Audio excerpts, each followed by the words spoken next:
नमस्कार, आप देख रहे हैं हेडलाइंस न्यूज। दिन भर की ताज़ा खबरों के लिए अभी सब्सक्राइब करें, साथ में बेल आइकन भी प्रेस कर लें। खबरों में आगे बढ़ने से पहले वीडियो को लाइक जरूर करें और अपने दोस्तों के साथ ज्यादा से ज्यादा शेयर करें। और आप किस राज्य शहर से न्यूज को देख रहे हैं कमेंट में जरूर लिखें।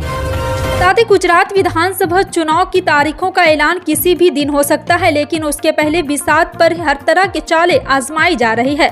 आम आदमी पार्टी के नेता और दिल्ली के मुख्यमंत्री अरविंद केजरीवाल ने भारतीय करेंसी पर लक्ष्मी गणेश की फोटो छापने की मांग की। हिंदुत्व की प्रयोगशाला कहे जाने वाले गुजरात में यह पहला मौका है जब इतने आक्रामक तरीके से किसी पार्टी ने उसको उसी के विचारधारा के समक्ष आकर चुनौती दी। हालांकि साल 2017 के चुनाव में कांग्रेस ने सॉफ्ट हिंदुत्व का सहारा लिया था, लेकिन उसको इसमें कोई खास सफलता नहीं मिली। गुजरात के मोरबी में हुए दर्दनाक हादसे के बाद अब पुलिस का एक्शन शुरू हो गया। पुलिस ने कार्रवाई आगे बढ़ाते हुए 9 लोगों को गिरफ्तार कर लिया। सभी से पूछताछ जारी। इन लोगों को आज ही पूछताछ के लिए बुलाया गया था।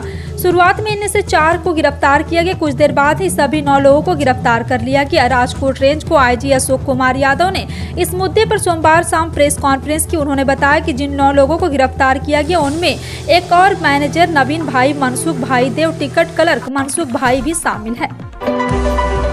इलाहाबाद हाई कोर्ट में वाराणसी के ज्ञानवापी विवाद से जुड़े मामले में सुनवाई हुई। इस दौरान हाई कोर्ट में मिनिस्ट्री ऑफ कल्चर की ओर से एसएसआई के डायरेक्टर जनरल ने सीलबंद लिफाफे में व्यक्तिगत हल्फनामा दाखिल किया। बता दें कि कोर्ट ने ज्ञानवापी का एसएसआई में सर्वेक्षण कराए जाने के मामले में हल्फनामा मांगा था। हाई कोर्ट ने जवाब दाखिल न करने पर मिनिस्ट्री ऑफ कल्चर पर 10,000 का जुर्माना लगाया था। हाई कोर्ट ने पक्षकारों को जवाब दाखिल करने के लिए 10 दिन का समय दिया है। इस मामले में अगली सुनवाई 11 नवंबर को होगी। बता दें कि वाराणसी के ज्ञानवापी विवाद को लेकर जस्टिस प्रकाश पांड्या और सिंगल बेंच के मामले में सुनवाई की गई। ज्ञानवापी विवाद से जुड़ी 5 अर्जियों पर इलाहाबाद हाई कोर्ट में सुनवाई चल रही है। कर्नाटक के पूर्व मुख्यमंत्री बीएस येदियुरप्पा को भ्रष्टाचार के मामले में सुप्रीम कोर्ट से राहत बरकरार है। सुप्रीम कोर्ट ने इस मामले में राज्य सरकार को पक्षकार बनाने का आदेश दिया। फिलहाल सुप्रीम कोर्ट के अगले आदेश तक हाई कोर्ट के आदेश पर रोक जारी रहेगी। बता दें कि बीएस येदियुरप्पा ने कर्नाटक हाई कोर्ट के इस आदेश को खिलाफ सुप्रीम कोर्ट का रुख किया था, जिसमें उनके खिलाफ भ्रष्टाचार के एक मामले में मंजूरी नहीं मिलने के बावजूद आपराधिक शिकायत बहाल की गई थी। हिमाचल विधानसभा चुनाव से पहले राजनीतिक पार्टियां पूरा दमखम लगा रही। इसी क्रम में प्रियंका गांधी ने सोमवार को हिमाचल के मंडी जिले में जनसभा को संबोधित किया। इस दौरान उन्होंने महंगाई, पुरानी पेंशन और जीएसटी समेत कई मुद्दों को उठाया। प्रियंका ने कहा कि आप लोग मौजूदा सरकार बदल दीजिए, हम आपको पुरानी पेंशन वापस कर देंगे। प्रियंका ने महंगाई का मुद्दा उठाते हुए कहा है कि पिछले 5 साल में कमर तोड़ महंगाई बढ़ गई। दूध समेत बाकी आने चीजें बहुत महंगी हो गई। जीएसटी लगा दी गई। बागवानों द्वारा इस्तेमाल किया जाने वाला पैकिंग का सामान महंगा हो गया। कर्मचारियों के लिए पेंशन नहीं। प्रियंका गांधी ने जनसभा को संबोधित करते हुए कहा कि हम पूछते हैं इस सरकार ने पिछले 5 सालों में क्या किया। उत्तराखंड के मुख्यमंत्री पुष्कर सिंह धामी ने हाल ही में ऐलान किया था राज्य में उपनिदेशक यानी कि गुलामी के सभी प्रतीकों के नाम बदले जाएंगे। इसे लेकर राज्य में सियासत गर्मा गई है। पूर्व सीएम हरीश रावत ने धामी पर निशाना साधा है। रावत ने कहा है कि जब सरकार के पास जनता को जवाब देने के लिए कुछ नहीं होता है तो इस तरह के प्रपंच दोहराए जाते हैं। लैंसडाउन, मसूरी, रानीखेत और नैनीताल अपने आप में विश्व प्रसिद्ध है। उनके नाम को बदलकर सरकार का क्या करना चाहती है। राहुल गांधी ने भारत जोड़ो यात्रा के दौरान एक बार फिर बीजेपी और आरएसएस पर निशाना साधा। राहुल गांधी ने कहा कि विभिन्न संस्थानों पर हमले हो रहे हैं, देश को असंस्थागत ढांचे को नुकसान पहुंचाया जा रहा है। उन्होंने कहा मीडिया, न्यायपालिका और लोकतंत्र पर हमले हो रहे। राहुल गांधी ने कहा कि हम एक बार सत्ता में आए तो ये सुनिश्चित करेंगे कि इन्हें संघ से मुक्त हो और इन संस्थानों में स्वतंत्रता बनी रहे। राहुल गांधी के नेतृत्व में कांग्रेस 3570 किलोमीटर लंबी यात्रा जोड़ो यात्रा निकाल रही है और यात्रा अभी तेलंगाना में है। उत्तर प्रदेश का मोतीलाल नेहरू राष्ट्रीय प्रौद्योगिकी संस्थान अब शिक्षकों की कमी को जल्द पूरा करने जा रहा है। ये भर्तियां कोरोना काल से रुकी हुई थी, जिसके लिए नवंबर में 113 पदों के लिए इंटरव्यू शुरू किया जाएगा। इस शिक्षक भर्ती के लिए लगभग 5000 अभ्यर्थियों ने आवेदन किया था। शिक्षक भर्तियों के लिए स्क्रीनिंग का काम पूरा हो गया है। नॉन टीचिंग पदों के कुल 13 भर्तियों के लिए भी स्क्रीनिंग हो चुकी है।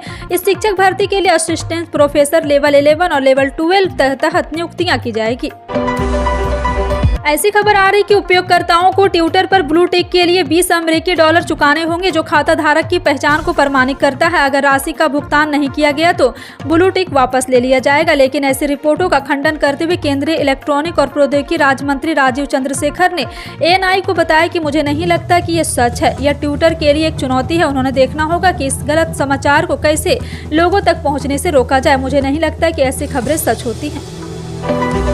केरल के तिरुवनंतपुरम हवाई अड्डे पर 1 नवंबर यानी कि आज 5 घंटे के लिए उड़ानें बंद रहेंगी। साल में 2 बार ऐसा होता है जब यहां उड़ानें इस अवधि के लिए बंद की जाती है। जानकारी के मुताबिक श्री पद्मा स्वामी मंदिर के अल्पासी आराट जुलूस से पहले ऐसा किया जाता है। इस दौरान हवाई अड्डे से आवाजाही करने वाले सभी घरेलू और अंतर्राष्ट्रीय उड़ानों को पुनर्निर्धारित कर दिया जाता है। और आपको बता दें कि सदियों से देवताओं का स्नान का अनुष्ठान होता है, जिसके चलते हवाई अड्डे को बंद किया जाता है। राजस्थान में हवा के पैटर्न के बदलाव के साथ ही सर्दी का असर भी बढ़ता जा रहा है। प्रदर्शन के तापमान में गिरावट का दौर जारी है। शेखावट अंचल में पारा गिरने से जहां ठिठुरन बढ़ी है, वहीं उत्तर पश्चिमी हवाओं के असर के कारण रात में तापमान 10 डिग्री सेल्सियस से भी कम होने की संभावना जाहिर की गई। बता दें कि प्रदेश में उत्तर पश्चिम हवाओं के असर से लगातार मौसम में बदलाव देखने को मिल रहा है। प्रदेश के और सबसे कम तापमान सबसे कम 11 डिग्री सीकर में जिले में है। निजी क्षेत्र के ऋणदाता द्वारा सितंबर तिमाही के लिए 2209 करोड़ रुपए का नेट लाभ पोस्ट करने के बाद 31 अक्टूबर को बंधन बैंक शेयर की कीमत में 8% की गिरावट आई। दरअसल यह जो लाभ था वह 1 साल पहले 3008 करोड़ रुपए के नुकसान के मुकाबले स्ट्रीट की उम्मीदों के काफी कम था। जन अधिकार पार्टी के सुप्रीमो और पूर्व सांसद राजेश रंजन उर्फ पप्पू यादव के एक बार फिर बिगड़े बोल सामने आए। उन्होंने मधेपुरा के चौकीदार गुरुदेव पासवान के हत्यारे को गोली मारने वालों को 1 लाख रुपए देने की घोषणा खुले मन से की है। पप्पू यादव रविवार को देर शाम मधेपुरा के भेलवा गांव पहुंचे थे। बीते दिन मधेपुरा के सही चौकीदार गुरुदेव पासवान की अपराधी द्वारा गोली मारकर हत्या कर दी गई थी। यहाँ वो दिवंगत चौकीदार के परिजनों से मिले और उन्हें 20,000 रुपए की आर्थिक सहायता दी। कपास उद्योग खरगोन सहित निमाड़ अंचल को छोड़कर महाराष्ट्र, गुजरात और राजस्थान में शिफ्ट हो रहे हैं। कपास की जिनिंग फैक्ट्रियों को पलायन का मुख्य कारण है मंडी टैक्स हित उद्योगपतियों को मिलने वाली सुविधा। मध्य प्रदेश में मंडी टैक्स ₹1.70, लेकिन महाराष्ट्र के गुजरात में मात्र 50 पैसे टैक्स है।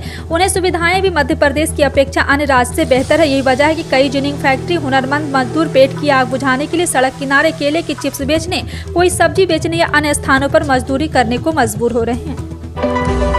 रोडवेज एक बार फिर परीक्षार्थियों को फ्री यात्रा की सुविधा देने जा रहा है। राजस्थान कर्मचारी चयन बोर्ड की ओर से आगामी 6 नवंबर को आयोजित होने वाले वनपाल सीधी परीक्षा 2020 के परीक्षार्थियों को रोडवेज में निःशुल्क यात्रा की सुविधा मिलेगी। रोडवेज प्रबंधन ने इसके आदेश जारी कर दिए। परीक्षार्थियों के एडमिट कार्ड देखकर परीक्षा केंद्र तक उनके आने जाने की यात्रा को फ्री रखा जाएगा। रोडवेज ने इसके लिए अपनी तैयारियां पूरी कर ली। परीक्षा के दौरान 6 नवंबर को आम यात्रियों को थोड़ी मुश्किल आ सकती है।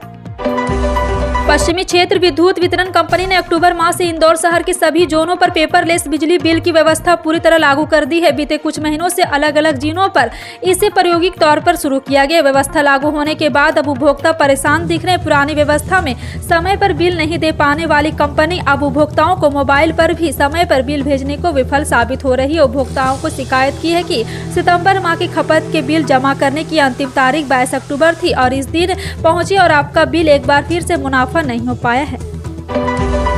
खेती किसानों के लिए एक बहुत ही बड़ा तोहफा है। खेती किसानी करने वालों के लिए एक बड़ी भी खबर है। केंद्र सरकार ने हार्बिसाइड, ग्लाइफोसेट और इसके डेरिवेटिव के उपयोग पर प्रतिबंध लगा दिया। सरकार ने उसके उपयोग के मनुष्य और जानवर के स्वास्थ्य संबंधों खतरा पर जोखिम को देखते हुए यह फैसला लिया। हालांकि उद्योग संघ AGFI ने सरकार के इस निर्णय का वैश्विक अध्ययन और नियामक निकाय को समर्थन हवाला देते हुए विरोध किया है।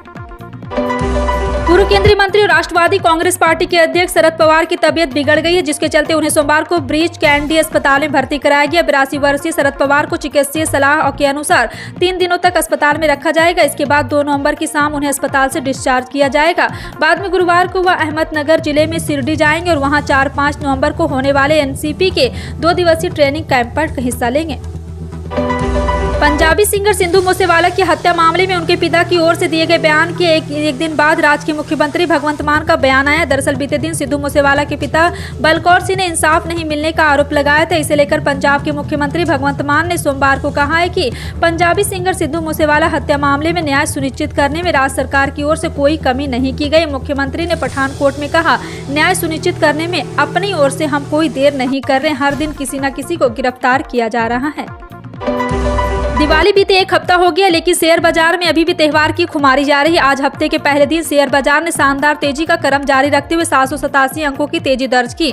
आज शेयर बाजार के घरेलू निवेशकों की खरीद का फायदा मिला। इसके साथ ही विदेश बाजारों से आ रहे अच्छे रुझानों की वजह से शेयर बाजार आज सुबह से ही ग्रीन जोन में है। विदेश निवेशकों ने भी खरीदारी की, जिसकी वजह से लगातार तीसरे दिन तेजी दिखाते हुए BSE का 30 शेयरों का आधारिक मानक सूचकांक सेंसेक्स 786.74 अंक यानी कि 1.31% के जोरदार बाद बढ़त हुई है। आपका इन सभी खबरों पर क्या कहना है कमेंट सेक्शन में टाइप करके जरूर बताएं। इसी तरह की पल पल की अपडेट जानने के लिए जुड़े रहें आप अपने हेडलाइंस न्यूज के साथ। मिलते हैं अगली बड़ी खबर में, तब तक के लिए जय हिंद।